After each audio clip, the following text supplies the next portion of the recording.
Why do we search for meaning in distant places when the sacred is hidden in the smallest tasks?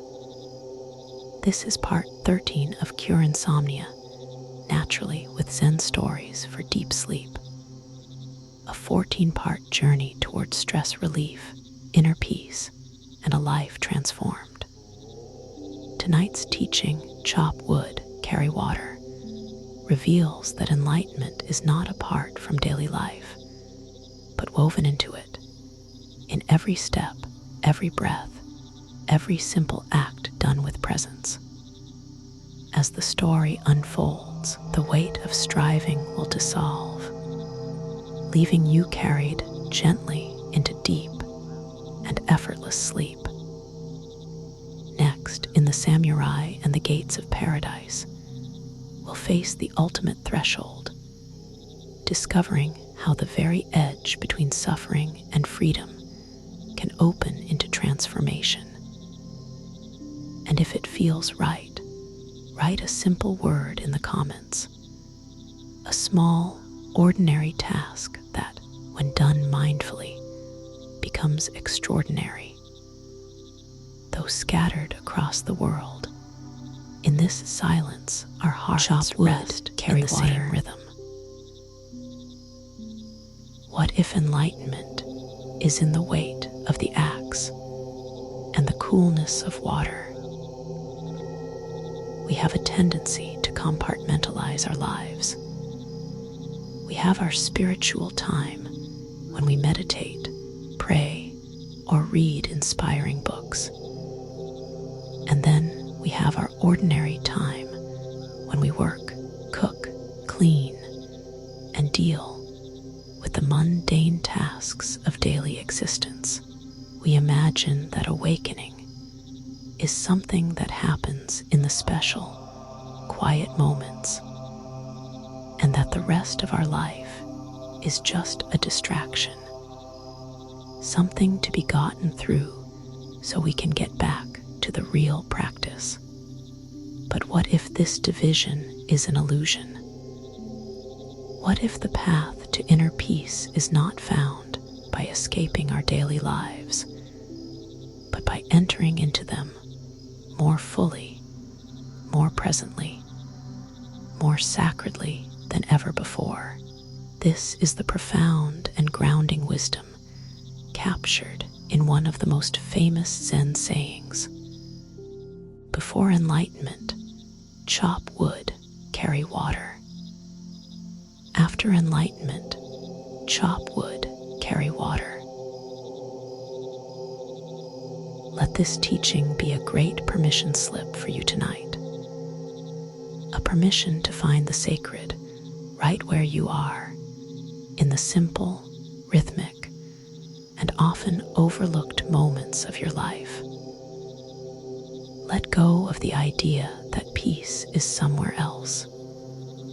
It is here, waiting in the heart of the ordinary.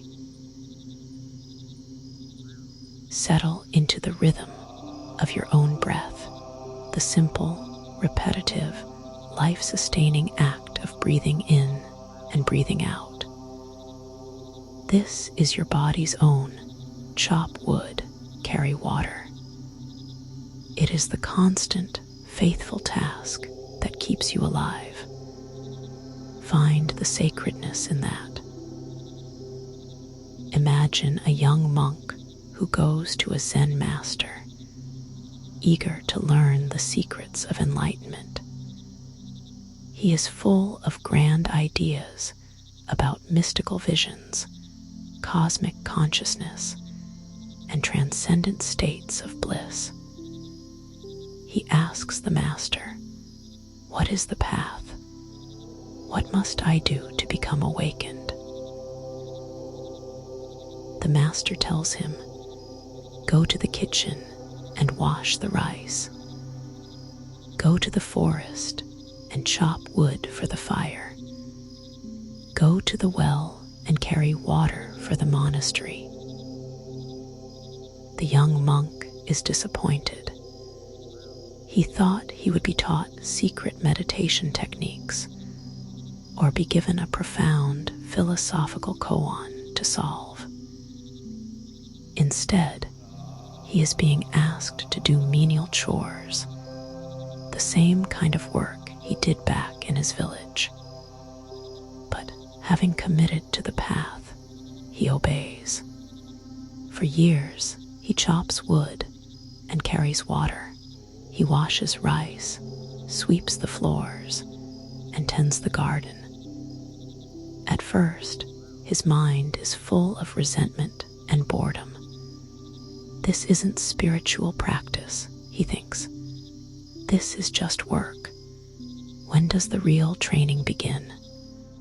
His mind wanders as he works, thinking about the past, dreaming of the future, lost in a fog of mental chatter.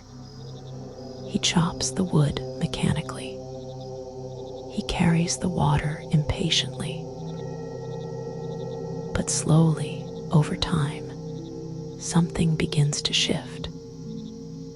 His master offers him no other instruction but to be present with his tasks, and so the monk begins to pay attention. When he chops wood, he starts to feel the solid weight of the axe in his hands. He notices the rough texture of the bark. He listens to the sharp crack as the wood splits cleanly. He smells the fresh, earthy scent of the pine. His mind, which was once 1,000,000 miles away, starts to arrive in the simple, sensory reality of the act itself. There is just the chopping. He and the axe and the wood become one. When he carries water, he feels the strain in his shoulders, the coolness of the buckets against his legs. He watches the water sloshing, reflecting the sky. He feels each footstep on the path from the well to the monastery. His mind is no longer rushing ahead to the destination. It is fully present with the journey. There is just the carrying. He and the buckets and the water become one. He continues this practice for many years, chopping wood, carrying water, and in the heart of these simple, repetitive, ordinary tasks, his mind becomes clear, calm, and present. His sense of a separate, striving I begins to dissolve. One day, as he is carrying 2 full buckets of water, the bamboo pole across his shoulders suddenly snaps. The buckets fall to the ground, the water spills out, and in that instant, he awakens. He experiences a profound moment of enlightenment. He runs to his master, his heart overflowing with joy and gratitude. "Master, I understand. I am awakened." The master smiles, a deep, knowing smile. "That is wonderful," he says. "Now, what will you do?" The monk thinks for a moment, and a peaceful, radiant clarity shines in his eyes. He bows to the master and says, "Now, I will go chop some wood and carry some more water."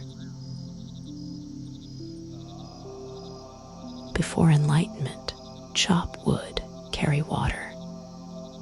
The tasks are a chore, a means to an end. The mind is somewhere else, resisting the present, longing for a different reality. After enlightenment, chop wood, carry water. The tasks are the same. The external reality has not changed, but the internal reality has been transformed. Now, the chopping of wood is the practice. The carrying of water is the meditation. Each act is complete in itself, an end in itself. It is performed with full, loving, undivided attention. Awakening is not an escape from life. It is a total arrival into life. It is not found in a cave on a mountain, but in your kitchen, at your desk, in your car. It is the discovery of the sacred in the so-called profane, the eternal in the everyday. This is a deeply practical and compassionate teaching for our busy, modern lives. It tells us that we don't have to wait for a special retreat or a quiet moment to find peace. We can find it right now in whatever we are doing. When you are washing the dishes, you can just wash the dishes. Feel the warm water on your hands, see the soap bubbles, hear the clink of the plates. That is your Zen. When you are driving to work, you can just drive. Feel the steering wheel in your hands, see the road ahead, hear the sound of the engine. That is your meditation. When you are lying in bed, unable to sleep, you can just lie in bed. Feel the texture of the sheets. Notice the rhythm of your breath. Listen to the quiet sounds of the night. That is your practice. To live fully in each task is to touch the eternal. You stop treating the present moment as a stepping stone to some better future moment, and you begin to inhabit it as your true and only home. This practice calms the nervous system because it stops the frantic, future-oriented thinking that fuels anxiety. It brings you out of the stressful stories in your head and into the simple, grounding reality of your senses. Each chop, each step, is a doorway to the infinite if we are present. So tonight, as you lie here, let go of the search for a special state. The task at hand is simply to rest. Can you bring your full, gentle, loving attention to the act of resting? Feel the chop of your inhale and the carry of your exhale. Let each breath be a complete, sacred act. There is nothing else you need to do. There is nowhere else you need to be. Just this. Chop wood, carry water, breathe in, breathe out. And what of the choices that arise within this present moment awareness? How do our actions, born from a state of presence or a state of reactivity, shape the world we experience? In the final tale of our journey tonight, the samurai and the gates of paradise, we'll see how each moment's response builds heaven or hell, not as distant places, but as immediate realities unfolding right before you. For now, rest in the simple, profound peace of the ordinary. The wood is chopped, the water is carried, the day is done. All that is left is the gentle, rhythmic task of breathing your way into a deep and healing sleep. The axe's rhythm fades into the samurai's choice, where paradise awaits